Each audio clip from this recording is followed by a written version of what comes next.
Esse é um dia muito especial, estamos iniciando uma nova semana.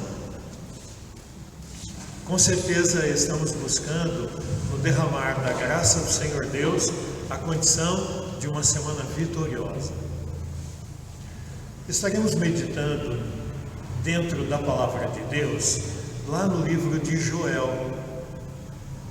O livro de Joel, ele tem sido escrito aproximadamente 800 anos antes do nascimento do Senhor Jesus Cristo, um grande profeta naquela época, e composto somente de 3 capítulos, mas ele encerra uma mensagem tremendamente abrangente, partindo do contexto em que estava acontecendo, partindo para o nascimento de Jesus, a proclamação do Evangelho, que é o Senhor Jesus Cristo, fonte de toda a salvação, a volta do Senhor Jesus no julgamento e o encerramento de todas as situações, mediante a proposta de Deus. É interessante olharmos aqui para o livro de Joel, no começo, no capítulo 2, uma chamada em cima da qual estaremos mais atentos nesta meditação. O texto declara, no capítulo 2, a partir do versículo 11, o que vou estar lendo agora. E o Senhor levanta a sua voz diante do seu exército, porque muitíssimos são os seus arraiais, porque poderoso é executando a sua palavra, porque o dia do Senhor é grande e muito terrível, e quem o poderá sofrer? Ainda assim agora mesmo diz Senhor, convertei-vos a mim de todo o vosso coração, é isso com jejuns e com choro e com pranto, e rasgai o vosso coração e não as vossas vestes, e convertei-vos ao Senhor vosso Deus, porque Ele é misericordioso e compassivo e tardio em irar-se e grande em beneficência e se arrepende do mal. É interessante neste texto, quando olhamos para o versículo que eu ainda não li, o seguinte, que há uma pergunta colocada, e essa pergunta é assim: quem sabe se voltará e se arrependerá e deixará após si uma bênção em oferta de manjar e libação para o Senhor vosso Deus?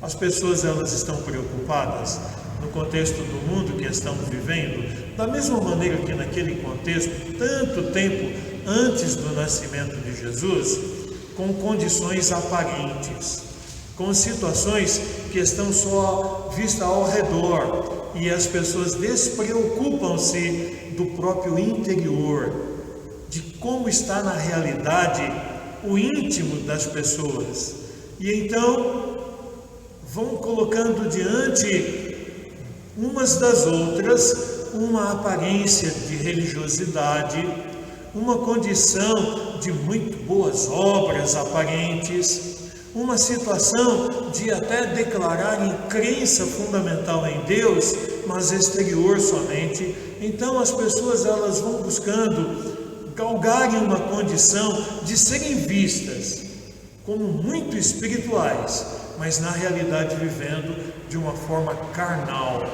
superficial, sem estarem realmente na presença de Deus. É interessante lembrarmos o contexto em que Joel tem escrito esta mensagem. Essa foi uma mensagem proclamada pelo profeta Joel. E o contexto era um contexto de muito sofrimento. Havia acontecido naquela região uma situação terrível. Era a terra de Judá, e Joel, que tem sido filho de Petuel, ele morava ali naquele contexto, e ele naquela situação, meditando no que estava acontecendo, ele vê ao redor de Judá a grande destruição que estava acontecendo. Uma terrível situação em que os gafanhotos devoravam tudo que era verde.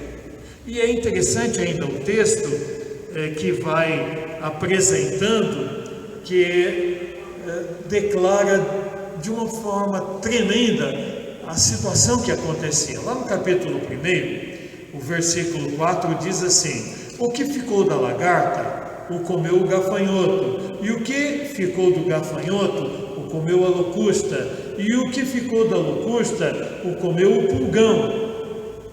E é uma palavra muito forte, na qual Joel, meditando, apresenta. E ele diz aí no versículo 5, chamando a atenção dos que estavam embriagados, entorpecidos, acomodados, vivendo todo aquele sofrimento e sem entender e sem se preocupar e desesperados.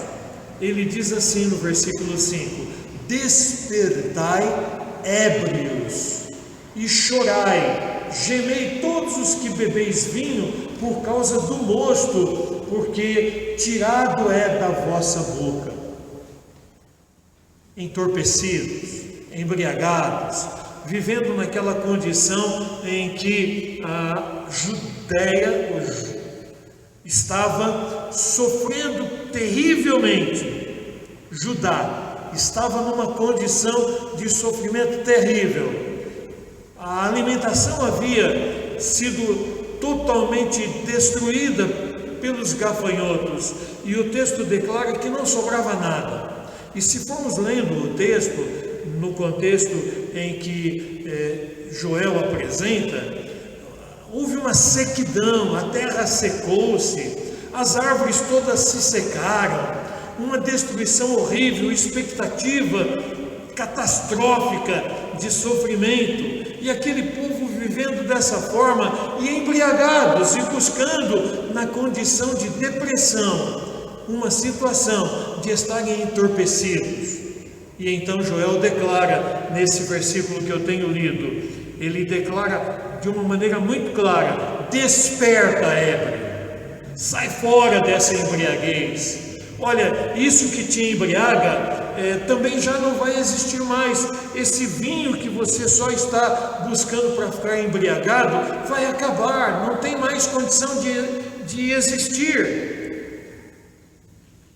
É interessante, ao estarmos aplicando esse texto nos dias de hoje, principalmente agora, quando estamos vivendo essa pandemia, pessoas ficando doentes por todo o mundo, muitos estando aí morrendo em função dessa enfermidade, e ainda os grandes problemas no campo financeiro, as grandes dificuldades de dívidas avultosas que os países estão contraindo e o Brasil está vivendo, as pessoas precisando serem sustentadas pelos governos, as pessoas querendo trabalhar e não podem, aprisionados numa condição de não poderem nem sair de casa. A lei ministra uma condição: não saiam, fiquem aí. As pessoas estão entorpecidas, muitas desesperadas. Naquele contexto, as pessoas não estavam entendendo e precisavam entender o propósito de Deus. O Senhor Deus vai agindo em todos os tempos. E nessa carta tão maravilhosa que é a mensagem de Joel, nós vemos, primeiro, essa grande destruição causada pelos gafanhotos.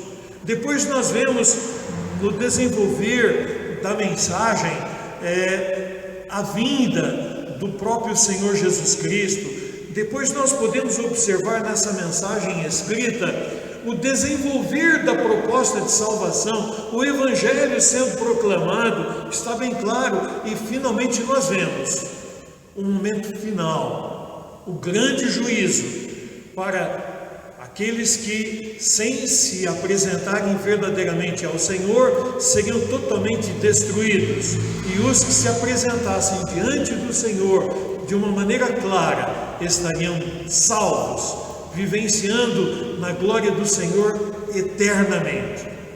Vamos voltar para o texto.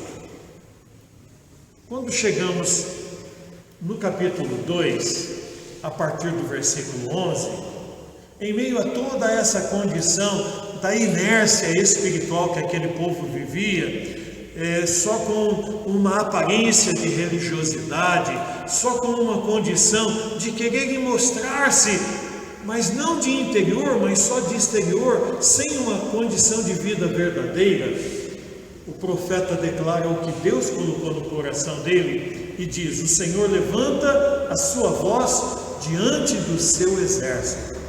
O Senhor Deus está levantando a voz dele diante de nós agora. O Senhor Deus está falando conosco e Joel declara: porque muitíssimos são os seus arraiais, porque poderoso é executando a sua palavra, porque o dia do Senhor é grande e muito terrível, e quem o poderá sofrer? Ao estarmos avaliando isto e trazendo para os nossos dias, nós precisamos entender que o dia do juízo do Senhor está chegando, e o Senhor Jesus já nasceu, ele viveu, a promessa do Senhor foi cumprida, a salvação através daquele que nasceria da mulher, fruto do Espírito Santo, tomando sobre ele as nossas enfermidades, pagando o preço dos nossos pecados. Jesus já abriu a porta para a grande libertação desta condição de destruição que o mundo está vivendo, que nós estamos presenciando. E é interessante observarmos neste texto, e ele declara assim: ainda assim agora mesmo diz o Senhor, convertei-vos a mim de todo o vosso coração, isso com jejum e com choro e com pranto. Há necessidade de arrependimento da condição de pecado em que vivemos, há necessidade de arrependimento de estar muitas vezes vivendo numa condição só de mostra exterior, sem quebrantamento, sem mudança do íntimo, sem realmente uma condição de estar se entregando em espírito diante do Senhor Deus, do íntimo do coração. E o Senhor então no versículo 13 declara algo que precisamos trazer para nossas vidas: rasgai o vosso coração e não as vossas vestes, e então convertei-vos ao Senhor vosso Deus, porque Ele é misericordioso e compassivo e tardio em irar-se e grande em beneficência, e se arrepende do mal. Lá no jardim do Éden, quando o Senhor Deus já estava lá conversando com Adão, com Eva, quando Ele colocou lá um divisor de águas, lá no jardim do Éden, quando Ele disse assim: olha, do fruto que está no meio do jardim vocês não vão comer, o dia que tocar nessa árvore, o dia que comer, vão morrer, e essa morte é a morte espiritual. Satanás veio e tentou Eva e tentou Adão, e os dois desrespeitaram o Senhor Deus, assumiram para si uma condição de condenação, e então a partir dali o preço desta atitude de desobediência, de desrespeito para com Deus, gerou morte espiritual. E então aí, a partir desse momento, o pecado causado lá no princípio e que vem desde aqueles dias até agora e continuará até a volta do Senhor Jesus, quando haverá o grande juízo, o pecado é morte. A palavra ensina que o preço do pecado é morte, e estando morto não tem o que fazer. Mas o ser humano, ele continua com atos exteriores, com uma aparência de religiosidade, com uma busca de pagar o preço com atos espontâneos, por seu pecado original, pela condição de pecado em que está. O ser humano, ele continua achando que pode. Mas o Senhor lá atrás, nesse tempo passado, antes do nascimento de Jesus, na mesma condição que aquele povo já estava vivendo, uma condição só de aparência, o Senhor diz para aquele povo: olha, rasga o vosso coração.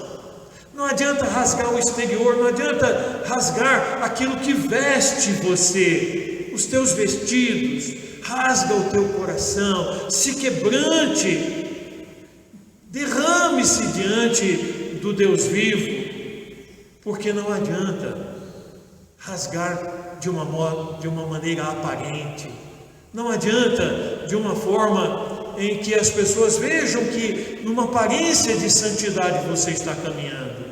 É importante se quebrantar, é importante se entregar de uma maneira plena, total, na mão do Senhor Deus, reconhecendo o único caminho que Ele tem colocado diante de nós, que é o Senhor Jesus Cristo. O Senhor Jesus, Ele foi apresentado por Joel. No contexto destes 3 capítulos, nós vemos a sequência dos acontecimentos. Então, nós vemos ali Joel falando da condição que o povo vivia naqueles dias e declarando que o povo precisava se quebrantar e mudar de dentro para fora, porque haveria de vir realmente o tempo oportuno dado por Deus para a remissão. É a vinda de Jesus. E o tempo da proclamação, estamos vivendo ainda o tempo da proclamação dessa salvação, e o tempo do juízo final, a volta do Senhor Jesus, e o tempo da eternidade, quando os nascidos de novo estarão lá na glória do Senhor, porque receberam Jesus, porque tomaram posse de Jesus como único e suficiente Salvador. E então nós vemos nesse maravilhoso declarar de Joel, nesta mensagem, e ele diz: ainda assim, agora mesmo, diz o Senhor. Esse agora mesmo apresenta-se-nos como a última oportunidade, não é para depois, é para já, é no momento que estamos vivendo. É interessante que ele chama a atenção, e nós temos que entender isto: convirta-se a mim. É o versículo de número 12. Convertei-vos a mim. Para aqueles que viviam naquele tempo, para tantos quantos foram vivendo em todos os tempos até agora, este é o objetivo de Deus, pela misericórdia de Deus, pelo amor que o Senhor Deus tem para com cada um de nós, pelo cuidado que o Senhor Deus tem para conosco, chamando-nos: convertei-vos a mim de todo o vosso coração. Não adianta querer ter só aparência, não adianta querer buscar uma condição de ter comunhão com Deus de uma maneira só exterior. Mas para mim, para você, para todas as pessoas, nós temos uma grande dificuldade de estarmos rasgando o nosso coração, de nos quebrantarmos, de nos humilharmos debaixo da mão poderosa do Senhor, de reconhecermos que é o amor de Deus que nos concede estarmos libertos dos pecados através de Jesus. Sabe por quê? Porque nós somos carnais.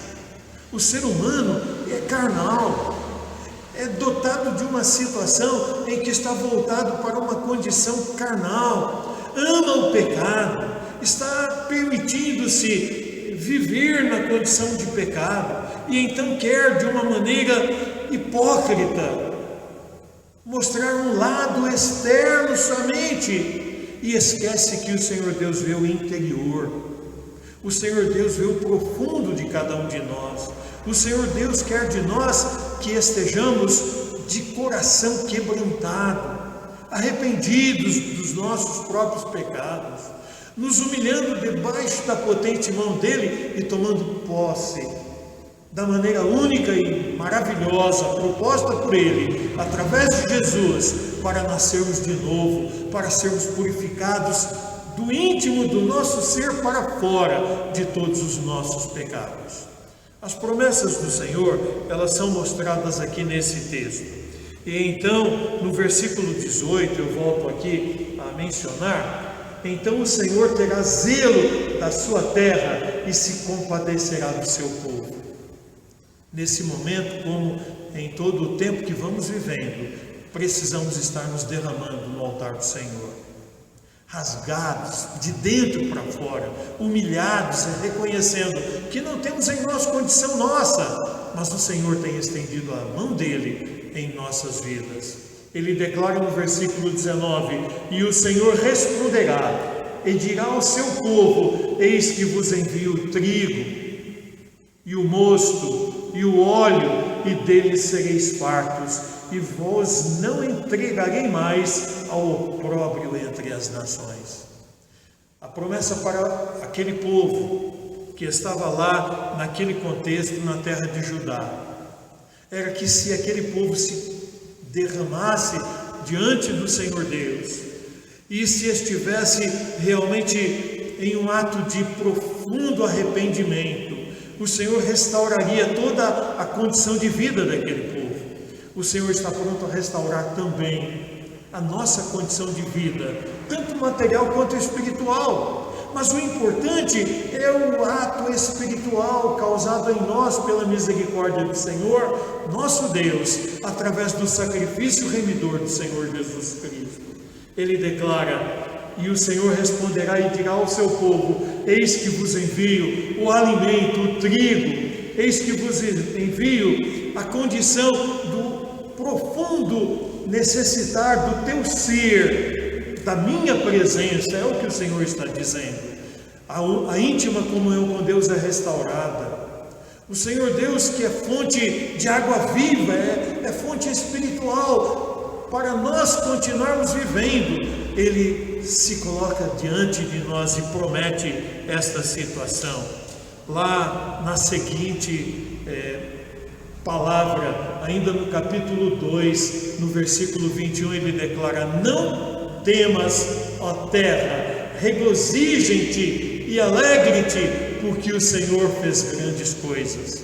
Deus tem feito grandes coisas. A mão do Senhor não está encolhida, diz a própria palavra, para nos salvar. A mão do Senhor está estendida sobre nós e a mão do Senhor está aberta para nos abraçar, nos recolher. E o mesmo texto declara: eis que os vossos pecados causam separação entre vocês e eu, diz o Senhor Deus.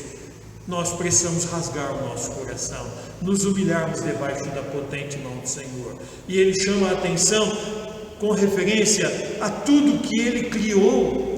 A obra do Senhor é maravilhosa, e Ele diz ainda lá no versículo 25: e restituir-vos-ei os anos que foram consumidos pelo gafanhoto e a locusta e o pulgão e a oruga, o meu grande exército que enviei contra vós. O sofrimento que se abate sobre o mundo, a palavra diz que o mundo jaz na mão do maligno.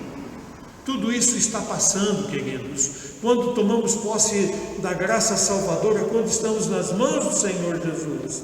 E Ele declara lá no versículo 28, para que eu, você, o povo que rasga o coração e que toma posse da graça salvadora e que está firmado em Jesus e que recebe a gloriosa salvação, o Senhor declara lá no versículo 28, e há de ser que depois derramarei o meu Espírito sobre toda a carne, e vossos filhos e vossas filhas profetizarão, os vossos velhos terão sonhos, os vossos jovens terão visões, e também sobre os servos e sobre as servas, naqueles dias derramarei o meu Espírito.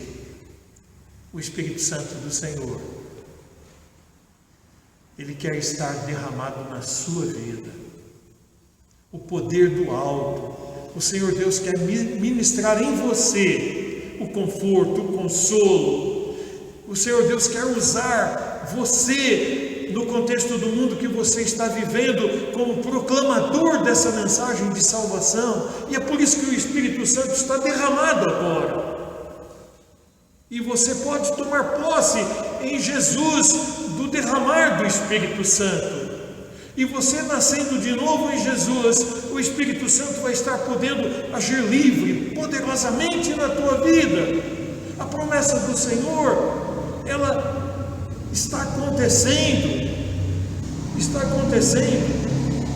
E aí vem o final de todos os tempos. E ele declara: e mostrarei prodígios no céu e na terra, sangue e fogo, e coluna de fumaça, é o versículo 30. E a seguir, o sol se converterá em trevas, e a lua em sangue, antes que venha o grande e terrível dia do Senhor. E há de ser que todo aquele que invocar o nome do Senhor será salvo, porque no monte Sião e em Jerusalém haverá livramento, assim como o Senhor tem dito, e nos restantes que o Senhor chamar.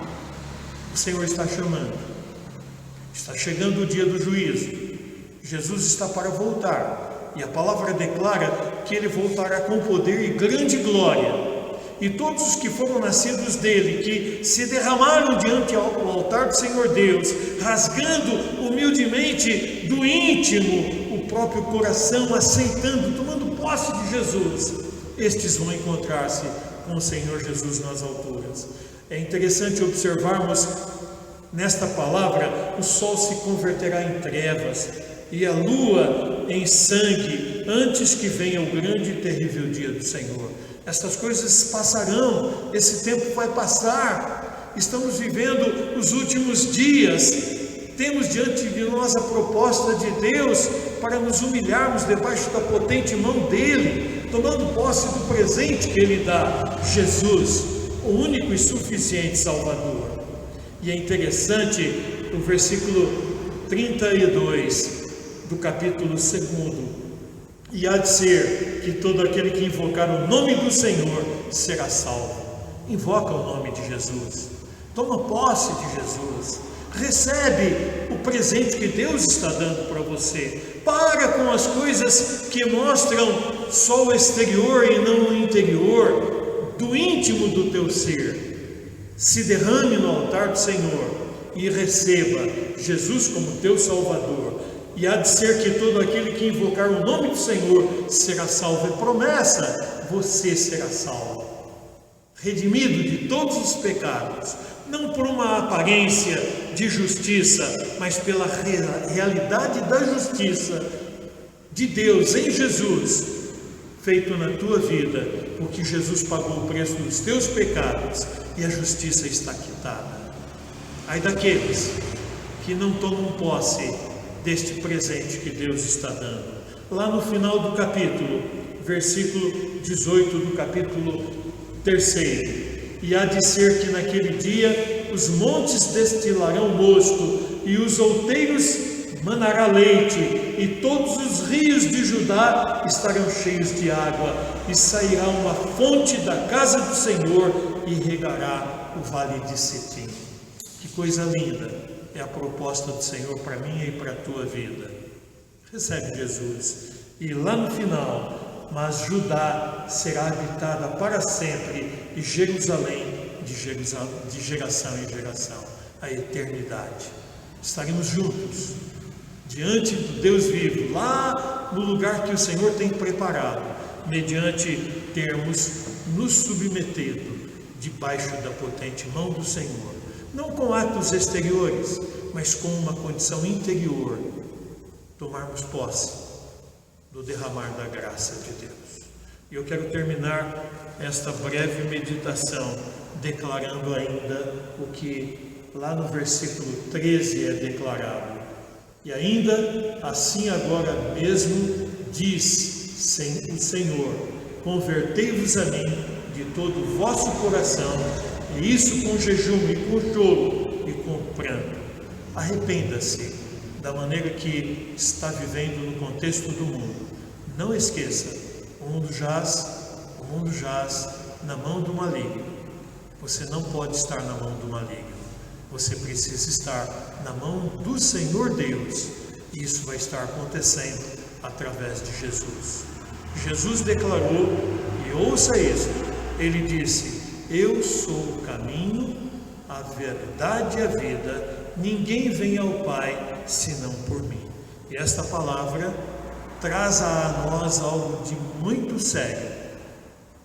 A melhor condição de estar na presença de Deus. É uma religião íntima, é o derramar da tua vida no altar do Senhor, de uma forma que o teu interior realmente esteja nas mãos do Senhor Deus. Não o exterior aparente, mas o teu eu, o profundo do teu intelecto, o teu mais profundo ser esteja nas mãos do Senhor. A verdadeira religião é nascida do interior de cada um de nós, pela misericórdia de Deus, através de Jesus.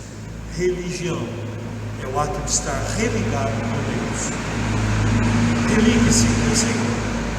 Tome posse no derramar dessa graça, desse presente que o Senhor Deus está dando. Em nome de Jesus, para a honra e glória do Senhor.